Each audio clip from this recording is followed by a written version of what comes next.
The future belongs to those who believe in the beauty of their dreams and to those who wake up to make it reality. Good evening, one and all. Welcome to EVNI 2020, an innovative initiative of the Board of Directors of Indian Schools in the Sultanate of Oman to empower students to confidently navigate their future. And Indian School Muscat is proud to be the torch bearer this year. I, Advika Rana of 11F of Indian School Muscat, am here to be your host this evening. It is my privilege to welcome you all to this enriching session. Dear participants, kindly note, you are requested to fill the feedback form that will appear in the chat box towards the end of the session, which is a necessary requirement for the participation certificate. We are extremely honored to have the presence of our esteemed guest, Professor L.S. Ganesh, former Dean of IIT Madras, a visionary in management education. Sir graduated in 1977 in mechanical engineering from Birla Institute of Technology and Science at Pilani, Rajasthan. He then did his master's in maintenance engineering and management, after which he pursued the doctoral research program in the industrial engineering and management faculty at IIT Madras. Sir is very popular among the student community because of his wisdom coupled with his simplicity. His lectures on innovation and business planning are very highly inspiring and interesting to the student community. On behalf of the fraternity of Indian School Muscat, I warmly welcome our distinguished speaker. A warm welcome, sir. Let us now sail through a beautiful video presentation highlighting our esteemed speaker.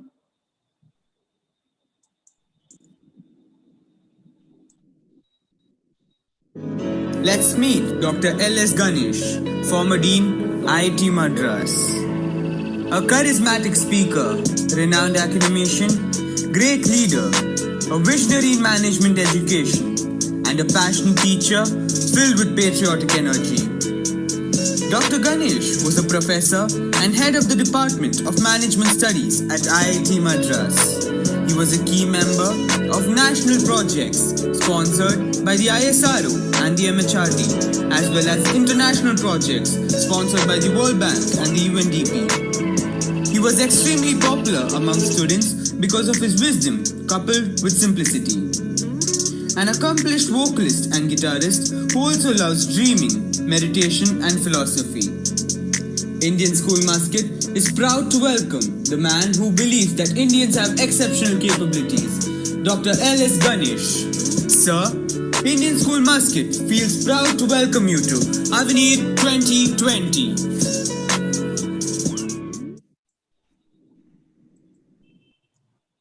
That was a beautiful video prepared by Mohammed Tawfiq of 11E and voiceover by Caleb Biju Matthew of 11B. May I now take the honor to hand over the stage to our esteemed speaker, Professor L.S. Ganesh. Thank you very much. Good evening to all the members in the audience. I carry very fond memories of my visit last year to Muscat and the Indian schools are there. And also there was a school in Salala, so I had visited two schools. I still recall Principal Leena, Mr. Ajit, and other friends there. And I really enjoyed my stay there. I found it useful. It was a very uplifting experience for me. Always nice to meet Indians in foreign soil. When I was approached by Principal Chauhan, I must thank him specially for this opportunity to meet 2020. Obviously, I really agree because of the fond memories that I carry.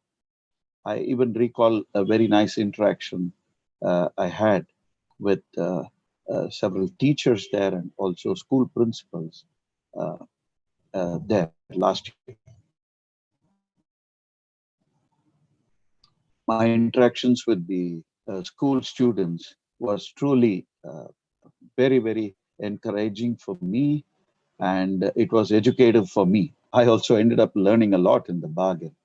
So when Principal Chauhan had communicated with me and asked for what I would like to speak on, I had suggested a topic which I think all of you will be aware of now, which is may you be your child.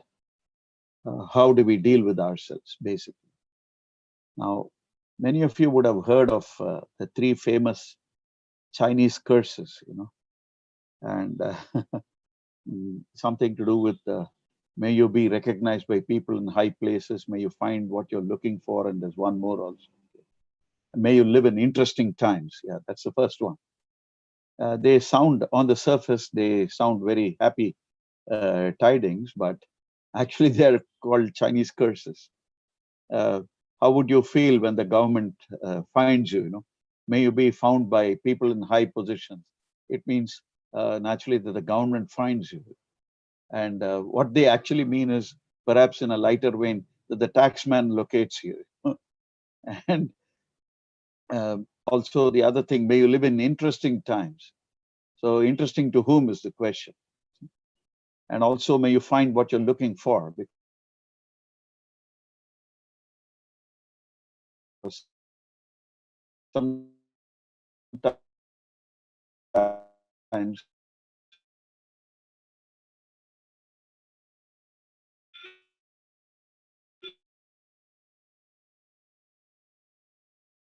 we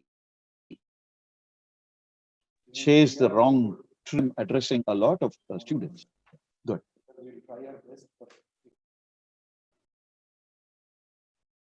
Why did I choose this topic? Because it centers on the basic purpose of education, and which is about dealing with ourselves in our lives. And it's not just ourselves. Our lives are inextricably intertwined with those of many others. And here I must point out to all the friends there that every human being has four contexts in life. This is something which we have to register strongly. The first context in our lives is me alone. How do you deal with yourself, or how should I deal with myself when I'm alone? The second context is me at work. Me at work signifies my presence among my colleagues, my superiors, my subordinates, my peers, my partners, and so on. That's an official situation. I'm working. I'm engaged in my professional work, on my official work. So how do I deal with myself? And this includes how do I deal with my relationships? The third context is me at home. I'm there with my family, my parents, my grandparents, my siblings, my aunts and uncles and cousins, my neighbors, and so on. This is a social setting in contrast with what I had said earlier, me at work, which is an official setting or a professional setting. So me at home is a social setting, a cultural setting. And the last one is interesting, which is me in public. What I said is these four contexts of life apply to everybody, no exceptions. And I'm dealing with the situations where we are going to make an assumption that we are simple, normal people, normal at least according to the law of the land, whichever land we may be in. Because the law very often declares somebody to be unsound of mind based on a doctor's inputs. So we'll make that assumption. It's not a bad assumption, because I believe that a vast majority of us are, within quotes, normal. And we will go ahead with that. So these four contexts are important. And the last one is interesting because me in public, which right now, it's a combination of me at work and in public.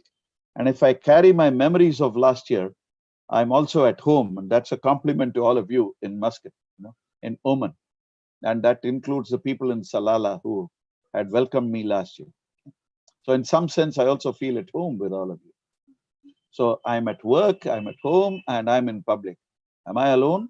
Very difficult for me.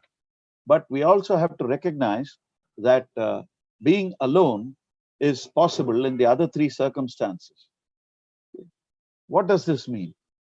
It's possible that I'm at work, but I'm so engaged in what I'm doing that the people surrounding me are immaterial. I just have no cognition of what's happening around me. Why? Because I'm so immersed in my work. Same at home. I can be at home and so immersed in what I'm doing at home that I don't recognize the presence of others. I'm not cognizant of that. And likewise in public. There are several occasions when I just go to the beach in Chennai, the beautiful beach. Chennai has some nice beaches. Even some are very crowded and some are not so crowded. And occasionally when I go there, you feel that strange, wonderful loneliness creeping in, that smallness. You look at the ocean and feel how small. Um, at least I felt very small when I look at the ocean. I believe other friends will also feel the same, would have felt the same way. You know, the ocean is so big and we are so small, and what is this life, and so on. Now, this has to be connected with what we do in our early education, because these four contexts are important for students. You cannot escape them. And I'm addressing the students especially, and to a lesser extent, the parents and the teachers. Students are the focus here. And I hope all the students will agree with the four contexts of life. You alone, you at work, you at home, and you in public, right? Now, how do we deal with ourselves? How should I deal with myself in these four contexts? How would you deal with yourself in those four contexts? Okay. Now, this is quite a challenge, because when we are talking of dealing with ourselves, we are actually talking of some kind of an anchor, or some point where we find a reference to what we are doing. We'd like to anchor to that reference. And that's a very important part of one's own dealing with oneself. So we all have to find out what these anchors are for us in different contexts. For example, when I'm alone, for me, the anchor is sometimes music, and sometimes it could be watching TV, especially the news or some other program. These anchors are dynamic for us, and we try to latch on in a dynamic way. But there's something more fundamental in terms of what we are doing. Okay? Why does an anchor arise in the first place becomes an important question. And I would like each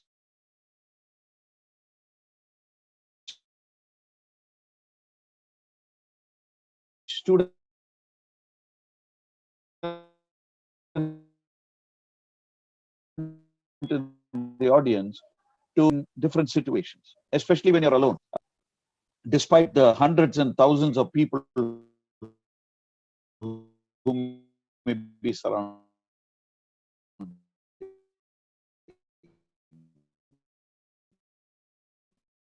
Interestingly, the fact that we may be quickly, it's also mental, Like I said, I can switch off even in my family. I can switch off in my school, in my classroom. I can switch off on the beach.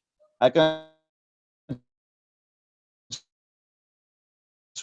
switch off in a mall, right? There are many places where we can be alone. And please understand, we play a role in terms of how we deal with ourselves. In a situation where we know we may be observed, there's no guarantee that we are being observed. Good evening, sir. May I interrupt?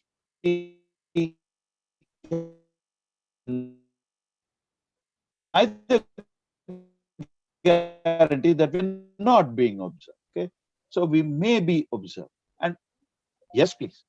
Yes, sir. Sir, okay, fine. your No problem. audio is breaking, so could you switch off your video? Uh, Could you switch off your video and then continue? sure, if it's okay. Okay. Yeah, sure. Absolutely. Absolutely. Thank you, Because ma'am. of the low bandwidth, sir. Thank you. Thank you. Yeah, I know there has been a problem here, and it's been complicated by yesterday's cyclone as well.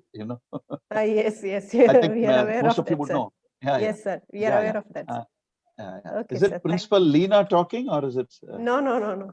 Okay. I'm the assistant Yeah. vice principal of the school, sir. Okay. Thank you, ma'am. Thank you Thank for you, sir. the. Thank you. Thank you, sir. I hope it's a little better now. Yeah. Yes, sir. Yes, sir. Now your audio is better, sir. Yeah. Thank you very much, ma'am. Thank you for that suggestion. The interesting thing is what has happened right now.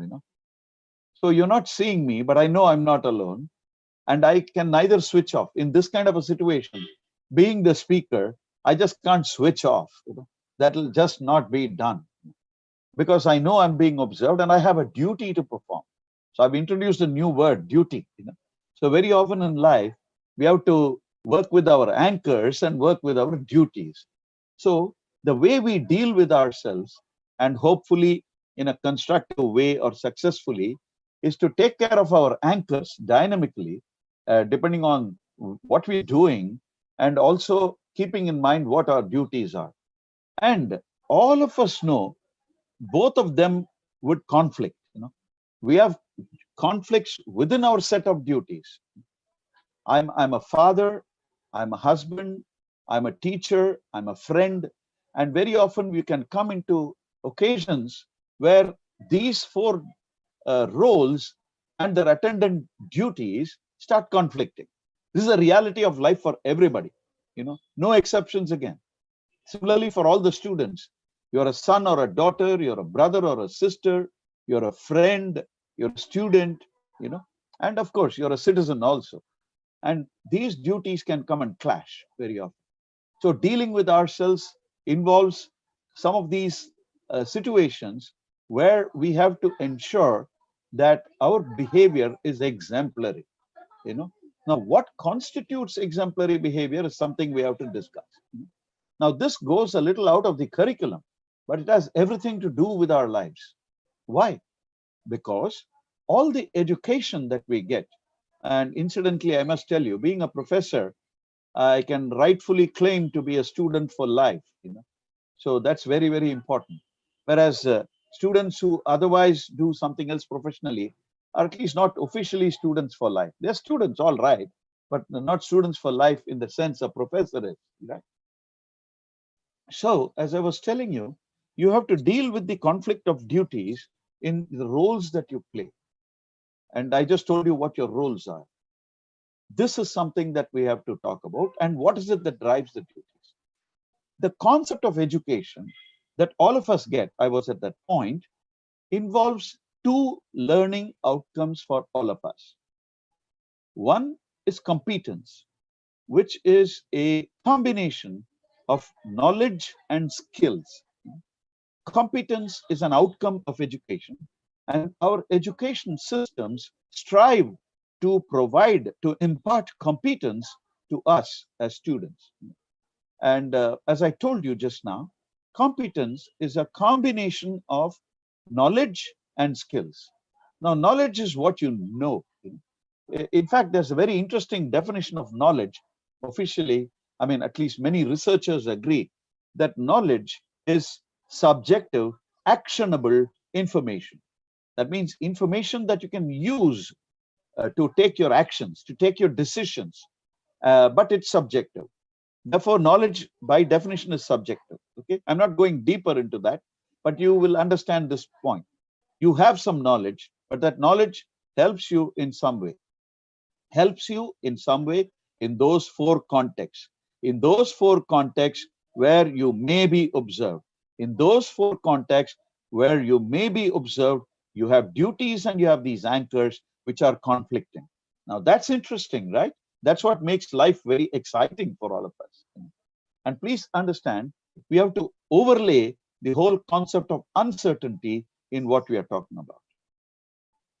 Can anybody guarantee anything at all? I'm sure all of you will nod your head and say no. There are no guarantees in life for anybody, anytime. There are no guarantees. We all have confidence, we have faith, and confidence and faith drive our work and our relationships and our dealing with ourselves. Okay. So the first output of education, as I told you now, is competence, knowledge and skills. Okay. Skills is what you do, knowledge is what you know. Okay. So skills involve both physical skills and mental skills. And knowledge, of course, involves various subjects and also knowledge about the world, knowledge about yourself, knowledge about relationships, knowledge about people, knowledge about places, and so on. Okay? So you have that mixed working on your heads, inside your heads right now. Now, how do we utilize this knowledge? How do we utilize our skills in dealing with ourselves? I will address that shortly. The second component of education is character. Okay? Now, what do we mean by character? One definition of character is that it is meta competence, or the competence to use competence. We say meta knowledge. Meta knowledge means knowledge about knowledge. So meta competence means competence about competence, or competence to use competence. Okay? Now, that's one definition. But character is often exemplified by the qualities of a person, of an individual, like integrity, forthrightness, restraint, sense of humor, patience, and so on. I mean, there are literally hundreds and hundreds of dimensions of an individual character that you can identify. All you have to do is to just open the dictionary and start from A and go to Z. You'll easily locate several hundred words that relate to a person's character. Now, education is also supposed to contribute to character. And character is a very critical part of dealing with yourself. Why? Let's take an example so that you understand this. Let's say I'm in a group of friends and my friends are pulling my leg. They're just making fun of me. They're very good friends. So I know it's all done in jest. It's all done in good humor. Now, there are different characters I can possibly display at that time, right? An extremist, I can go into a rage, and use expletives against my own friends and ask them to buzz off, saying that you have no business pulling my leg like this. The other extreme is I can laugh it off, I can join them and sort of slowly turn the tables on another friend, in a very friendly mood. So there are ways in which I'm going to display my character and also my skills in dealing with relationships with my friends. Okay. Consists of a situation, typical situation, I'm sure, in jest, in a lighter vein. They don't mean it serious. Now, that's a very interesting thing. So I hope you got this example of competence and character. The problem is competence is easier to impart than character. Okay. There are many reasons for this. You could even get into genetics and say this part of character is very difficult to be imparted to a basically what do you call an introvertish person. So, or you can say this person is basically a short-tempered person, which is part of character, and it's very difficult to get this guy out of such a character. That's him, and you accept him as a package, or her as a package, And there are other people who are very restrained. There are people who are very quiet and observant, but there are other parts of character, For example, forthrightness, integrity, and you find a strange combination of these dimensions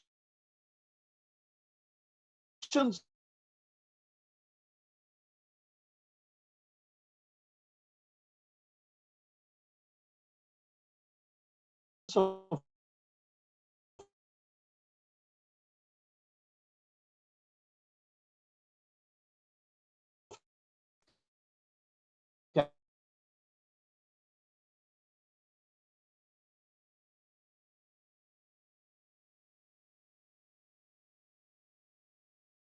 character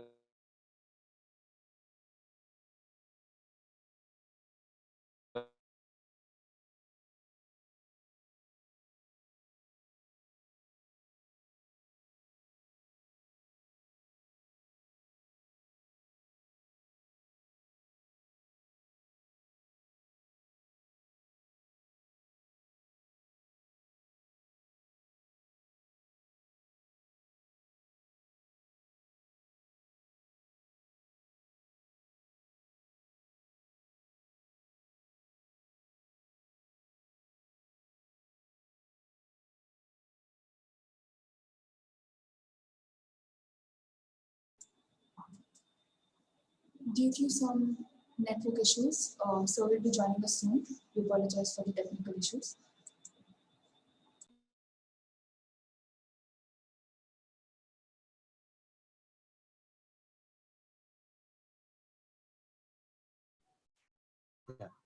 Can you hear me? Sir. Yes, sir. Yes, we can sir. hear you. No. I'm really sorry this is happening. Please forgive No, me. we understand, sir. We understand, sir. But I'm not the culprit. So please. We know that, sir. Okay. Okay, sir. So, in fact, I had a couple of meetings earlier in the day, and we did have some minor problems, but it's okay. Now it is much Here, better, sir. Now yeah, it is much better, sir. I think my character and competence have to come into play right now. Right? Yeah. Okay. So Okay, this sir. is fun. This is a lot of fun, right? Okay. Let's get on with it. Yeah. As I was telling you, please note again, my address is primarily to the young students there because they have life ahead. You know, I always say most of you will be in the age group of about. I believe I'm talking to students beyond 9th standard. I hope I'm not wrong in that assumption. Is that a wrong assumption or is it a okay assumption? Ma'am? Yes, sir. I was just asking a small question. I'm making an assumption that my audience consists of a lot of students who are 9th standard and above. Is that a fair assumption or is it a wrong one? 7th and above, sir. 7th and 7th above. and above. Oh, great. Yes. that gives that's even more challenging. Okay. And I'm sure there are teachers and parents also in this meeting, right? Yes, sir. Yes, sir. Yes, sir. Okay. Now, how do you address an audience that consists of children in the age group of about 12, 13 to perhaps going up to even 60, you know, or a little more? Now, that's going to be fascinating. But nevertheless, I will do my best and I'll pray to God to help me in this challenge. Okay? Yeah, great. Okay. So, but I'm focusing on the students now. Because what I told is basically true. And you can quickly recount what I told you. 4 contexts: me alone, me at work, me at home, and me in public, anchors and duties, competence and character. Now you have to mix all these things in order to deal with yourself. Now, why did I have the first part, may you be your child? I added the first part because that's the Chinese curse that's not often stated as Chinese, you know, because all of us know, and especially students in the 11th and 12th would know, it's very difficult to deal with yourself as a child. Extremely difficult, you know, because you're sort of getting out of teenage. You're just into the last part of your teenage. You know, you're transforming into an adolescent. You know, and the beauty is, it's at that age, about 16, 17, 18, when you believe that you're an adult, and the elders know that you're not an adult. You know, and that's a very strange kind of a situation. But there's nothing wrong. It's just a challenge. You know, it's just a challenge for everybody. But in order to meet that challenge of dealing with yourself, let's get back and visit the concept of the anchor for some time. Okay, we'll focus on the idea of an anchor.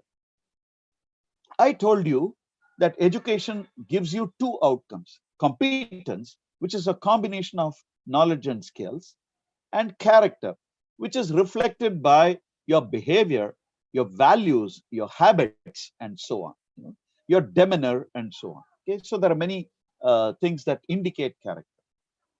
But is there something which is more fundamental in what education attempts to do? For this, I'll repeat a point I made. While education systems, including schools and colleges, can succeed to a very large extent in imparting competence, all of us struggle with imparting character. It's a big, hard struggle, you know, because we're all bounded by our own character. And as I told you, we are being observed. We may be observed. So it's very easy. If somebody is going to share some very useful lessons on character, I can actually turn back and tell that person, look, I know you don't have this. Why are you teaching? You know, now that's a very difficult situation. I recall a joke that you can. It's like a patient going to the doctor, and the doctor is smoking away and telling the patient, "Look, you should not smoke." So you have that kind of a funny situation. Now the patient can logically ask the doctor, "You should not smoke, but I am smoking." But then there's a smart answer the doctor can give. The doctor can say, and try to escape from that situation, because the doctor is giving good advice to the patient. So you can say no. But what is it that's more fundamental than competence and character, which is actually dependent on both as well as influencing both? Now, this is where you have to look at the three broad outcomes of education, and you have to deal with yourself in terms of these outcomes.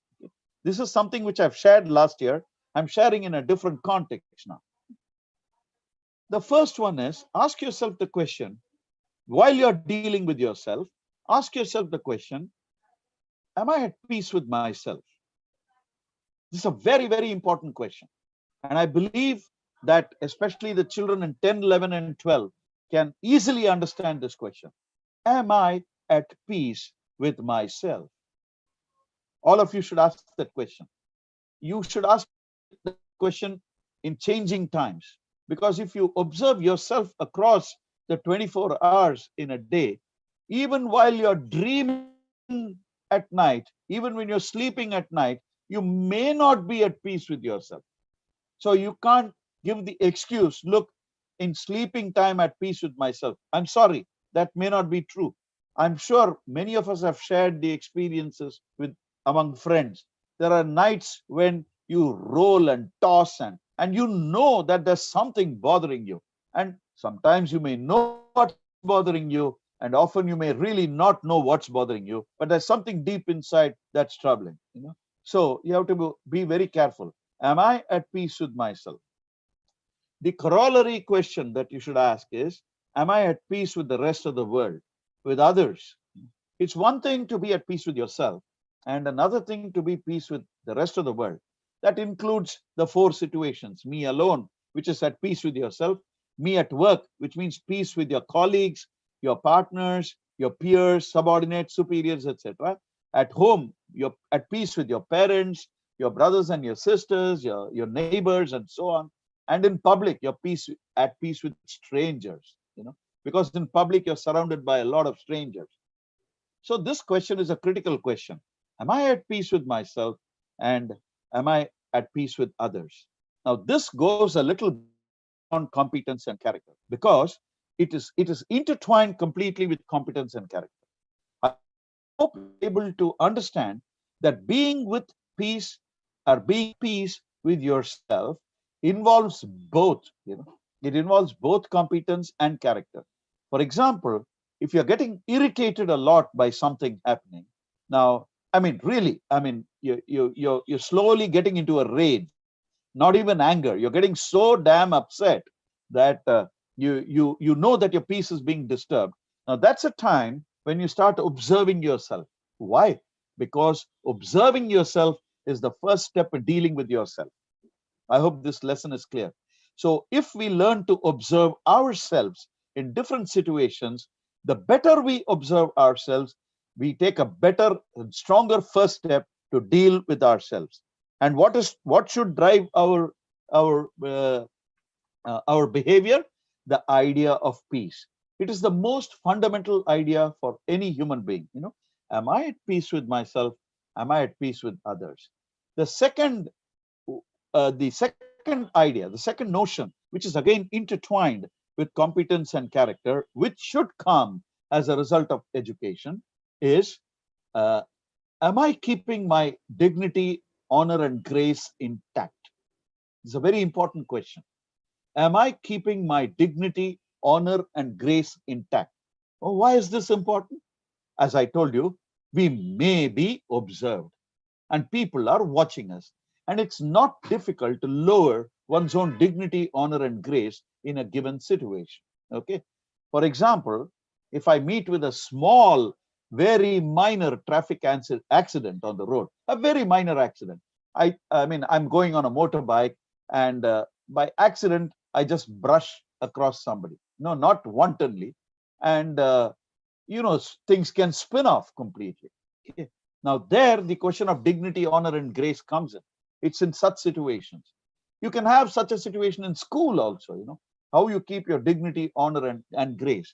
It's a part and parcel of the kind of language you use also.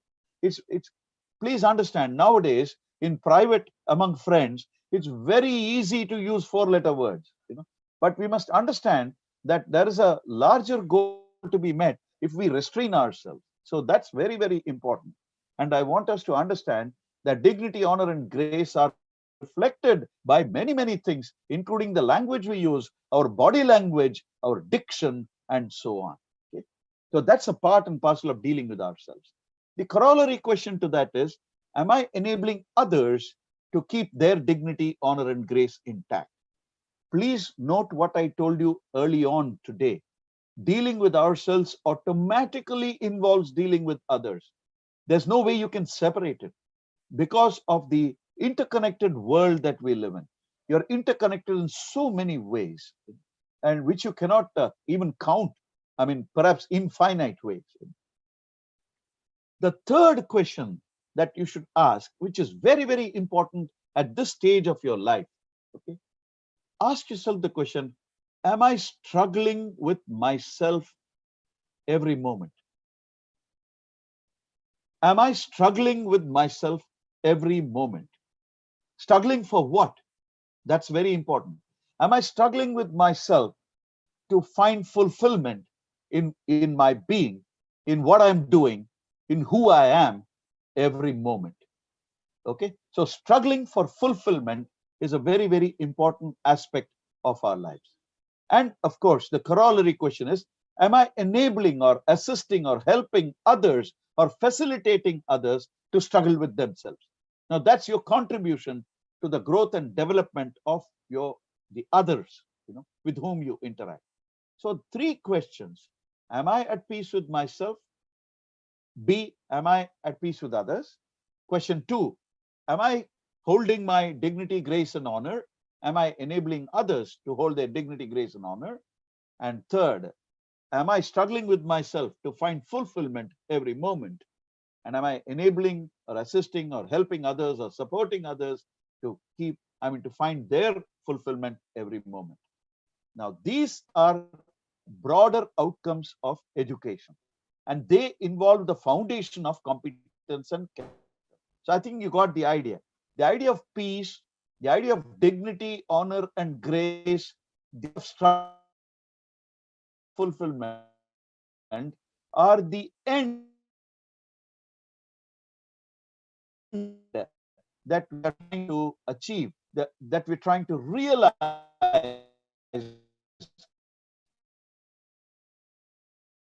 in dealing with ourselves. Your education, your schooling, your relationships, the actions that you perform, all of them are means to your competence and your character. And the earlier you develop, the better it is for you. Why am I saying this? This foundation that you're having in your schools now, as you're studying from 7th standard, 8th standard, 9th standard, 10th, 11th, and 12th, and then you go to college, please do not forget this foundation is going to last for many, many, many years in your life, much after you will have passed out of school. Nobody can deny that. It so happens that this month, in fact, on 20th of November, 1970, L.S. Ganesh, yours truly, passed out or finished school in St. Bede's High School, Chennai, 50 years ago. So I'm just out of school 50 years later. Did what I do in school, did it matter to me in my life? Of course, there's no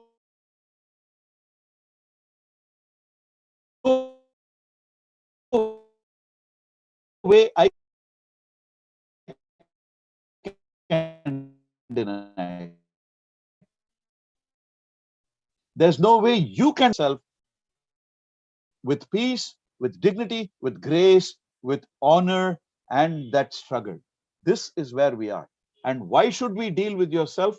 Because you are your own friend, you are your best friend, you are your worst enemy. And that is why the Chinese curse says, may you be your child.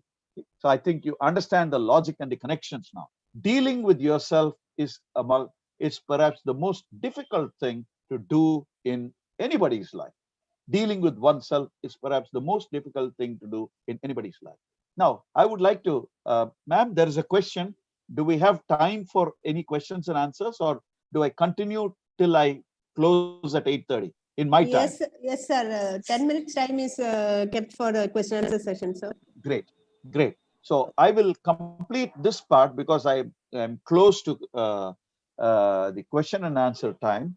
This is something that you can use. In fact, what I'm sharing will be useful to all the parents also, and all the teachers in school, and all the senior students especially. I'm not sure whether I would have made much sense to the 7th and 8th, 9th people. I'm not sure, but I'm really praying that I would have made some sense. Okay. But hopefully the 11th and 12th would have got the message. Here is something which is useful to you. It's called the A scale of relationships, because a lot of others in the A scale of relationship, all these components of a relationship begin with the alphabet A. That's why you can call it the A scale of relationship. The highest form of a relationship is altruistic. Now, what do you mean by altruistic? It is the best situation in a relationship. We are truthful.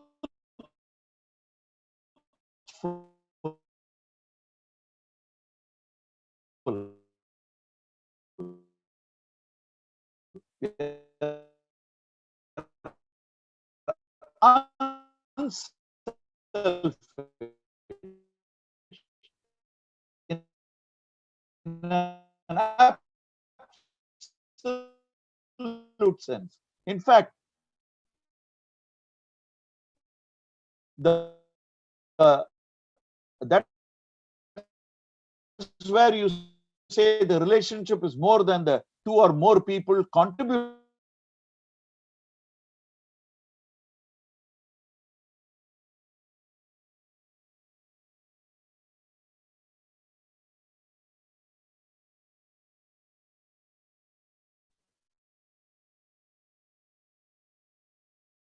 Yes. I'm sorry again. Can I Yeah. continue, please? Yes, sir. Yes, sir. Now it is, or we can hear you, sir. Just give me a minute. Yeah. So the second level is affectionate. This is a little lower than altruistic. Yeah. We show our love and tenderness. We are a little positive, but a little clouding of the mind starts happening. Why? Because attachment exists now. In the altruistic sense, it's sort of pure spirit. In affectionate, a little attachment happens. And very often this is a dominant part of our relationship. The third level is the next lower level is agreeable relationship. So you see, we move from altruistic through affectionate to agreeable. Now, what do you mean by agreeable relationship? That means we use our knowledge and logic with a pinch of emotion. We definitely try to promote harmony, but we try to also willfully neglect disagreement, ineffectiveness, inefficiency. We try to minimize ineffectiveness, inefficiency, and disagreement. So we're sort of okay with each other. That's agreeable. And the next lower level is accommodative. So please note, altruistic, affectionate, agreeable, and accommodative. Now, what do you mean by accommodative? We adjust. We don't have malice towards anybody else, but this is the earlier stage of what you call as benign disagreement. You disagree, but you're very benign. You're tolerant. Okay. And then the next lower level, analytic. Now, analytic is very neutral. Okay. It's seemingly objective. You balance multiple perspectives and values. But the problem is, there are many things that can mess up the relationships when you're very analytic. I hope you're able to see the warmth of the relationship is slowly decreasing from altruistic to affectionate to agreeable to analytic and so on. Okay? And then now starts the negative type of relationship. So far, what I told you are all positive, altruistic, affectionate, agreeable, accommodative, and analytic. Analytic is neutral. Above analytic is sort of positive. There is a warmth in the relationship. But now I'm going to the next level. And this is very real in our lives. This can happen at home. This can happen among the best of friends. Okay. So that's why I'm trying to focus on this. And I'll finish very fast. First, negative one is adversarial. It's also called antagonistic. It's clean and straight opposition. Agreement levels are very low, but there's no hatred or dislike. It's just that irritation. Look, I don't agree with you, and I'm a little irritated, and I'm antagonistic, and I'm clean and straight. I tell you on your face, but very politely. The next lower one is acrimonious. Now here the animosity and bitterness start. The animosity and bitterness start here, and just you have to watch your language here. Now this is where four-letter words start flowing freely in an acrimonious relationship. Okay? And it's all over the place. The language is all over the place. Now here the warmth is almost coming to a minimum. And the last, in fact, there is one more also. The next lower level where the warmth is really very low is abusive relationship. Now there's no question of even language. It's all in the spirit, and there's no love lost. References and interactions are dominated by complete four-letter words and expletives.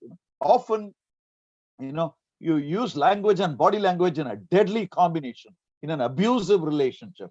And the last one is the apathetic relationship, where complete insensitivity is there. It's the worst situation where you do not recognize each other's existence. Now, please understand, my dear students, this can happen even in families. This can happen in school. This can happen in college. This can happen at work. This can even happen in public. Sometimes a relationship in a public, even with a stranger, can become very affectionate or can become abusive. So now you know what I mean by dealing with yourself.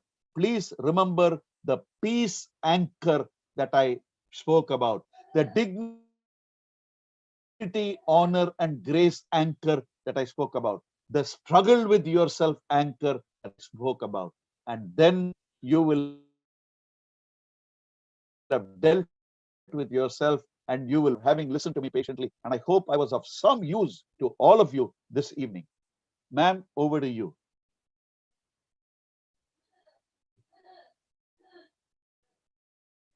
I'm open to any questions. Thank you, sir, for the very motivating words. Despite the network challenge, your words of wisdom have reached us. Thank you. A flow of remarkable questions have come in from the mesmerized audience. May I request our esteemed guests to answer the questions that have risen to the occasion. Sure. The first question is, in this phase of the pandemic, how can one keep himself motivated? Great. That's a fantastic question coming from you. Okay. How do you keep yourself motivated? Now, this is where we have to search ourselves and understand what actually motivates us. I'll give you my answer. This might help you, because you have to adapt my answer to your situation.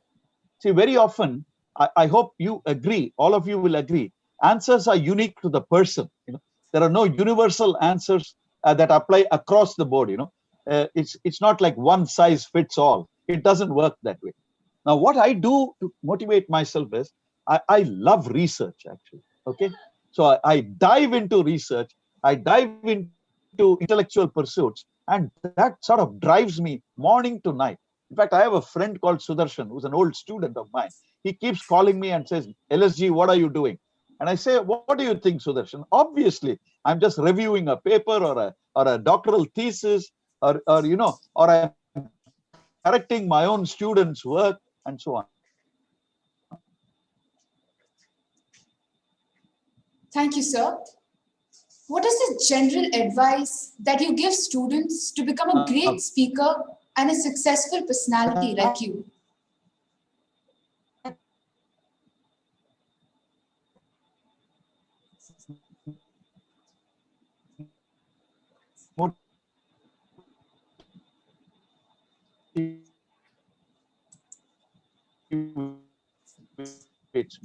Now, how that happen?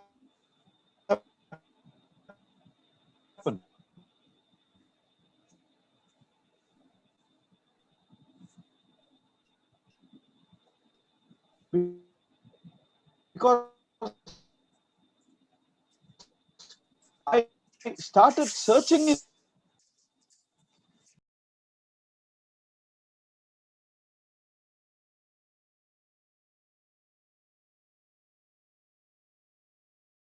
I'm really sorry. Again, the sound audio went off.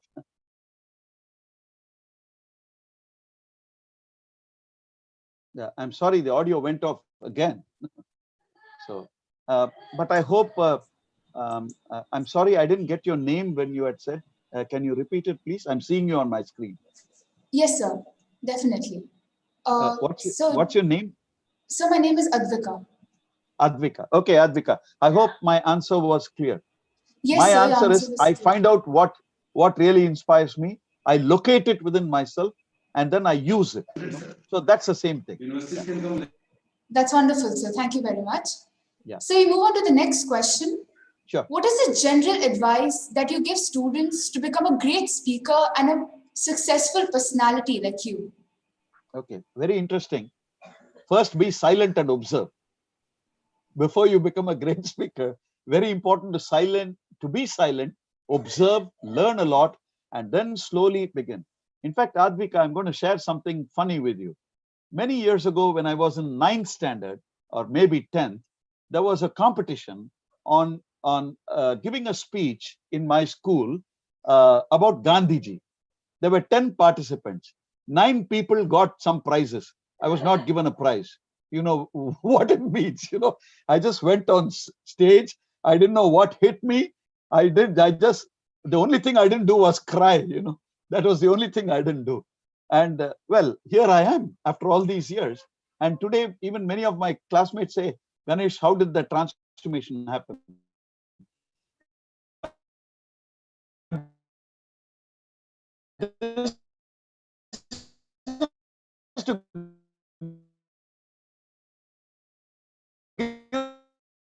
To all of you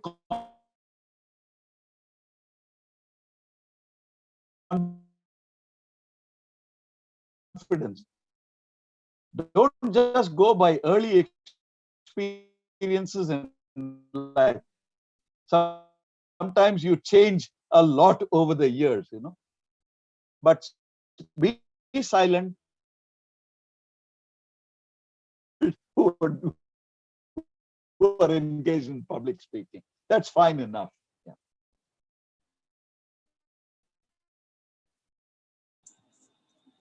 Thank you, sir.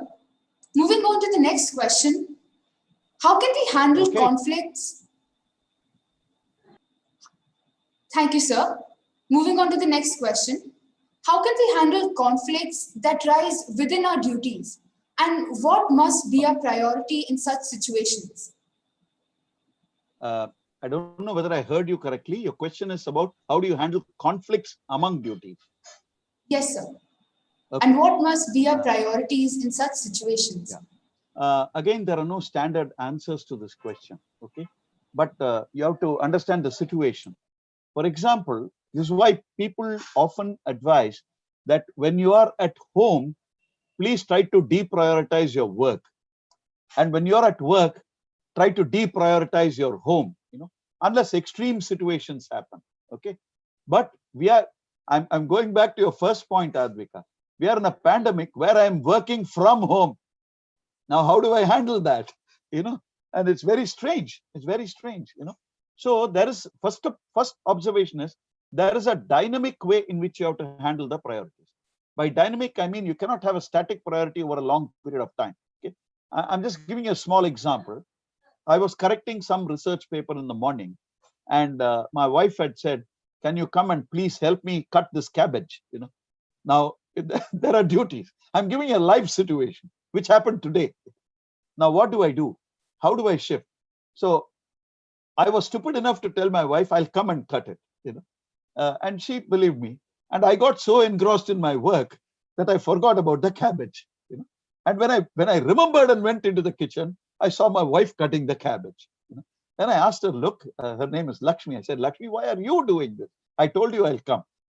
And she, of course, good humored way, she says, I know you will come, but the cabbage can't wait.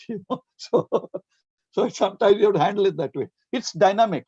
And we all make these small goofs in life. But the prioritization is dynamic. But as I told you, the prioritization itself will teach us some lessons. And in this situation, it's proving to be very difficult because I'm working from home. So the two contexts are being confounded. And I'm finding it really challenging. But otherwise, you can do it, as I told you. Separate the priorities. Yeah. Thank you very much, sir. Moving on to the final question of the day. How can we restore our dignity, our honor, and our grace once we lose it? Once you lose it? That's a fantastic question. But that's already been answered by Gautama Buddha. Okay, I think all of us know that. It is deep reflection and introspection and mindfulness. You have to sort of do a lot of reflection and introspection and become very mindful. So you start asking those deep questions. There are other great saints in India who have answered the same question. How do you tackle a loss of dignity or honor? So once you start asking the question, who am I? That's a very deep question. And you start getting obsessed with that question. It can lead you into a region of strength, But at the same time, we must understand we are normal people in the world. We are not saints, we would like to be saints, but that's a different thing. We have to be in this world. So deep reflection, deep introspection, and restraint, quietude, now that will slowly help us regain lost dignity, honor, and grace. Okay? I just wanted to share. I wanted to thank all of you about this evening, because you said it's the last question. Thank you very much, sir, for answering all our questions so patiently. Yeah. Dear participants, kindly note, you are requested to fill the feedback form by clicking on the link given in the chat box. This is a necessary requirement for the participation certificate. That brings us to the close of the program, and I deem it my privilege to propose the vote of thanks. All good things come to an end, but this is truly a new beginning for us. It is a great honor and privilege to propose the vote of thanks on this memorable occasion. We express our wholehearted gratitude to His Majesty Sultan Haytham bin Tariq Al Said for his able leadership and benevolence. We take this moment to thank our esteemed guest and motivational speaker, Professor L.S. Ganesh, who spared his valuable time to be here today with us, to guide us be future ready. Thank you, sir. We express our thanks to Dr. Baby Sam Samuel, Chairman, Board of Directors of Indian Schools, and the esteemed members of the board as they continue their mission to enlighten the student community. Thank you, sirs. We are grateful to Mr. Ajay Kumar Pillai, President, Indian School Muscat Management Committee, and the members of the School Management Committee of their invaluable support at all times. Special thanks to our dear principal, Dr. Rajiv Kumar Chauhan, for his constant guidance.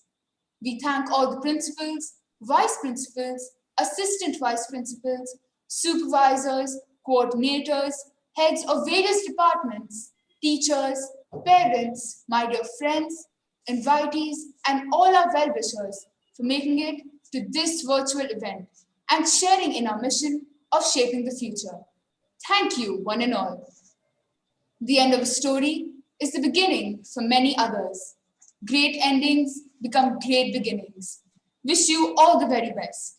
This is Advika Rana signing off from Indian School Muscat. Thank you, one and all. Dear participants, please note, we request you to join the next webinar for another interesting session. Thank you. May I leave, Advika?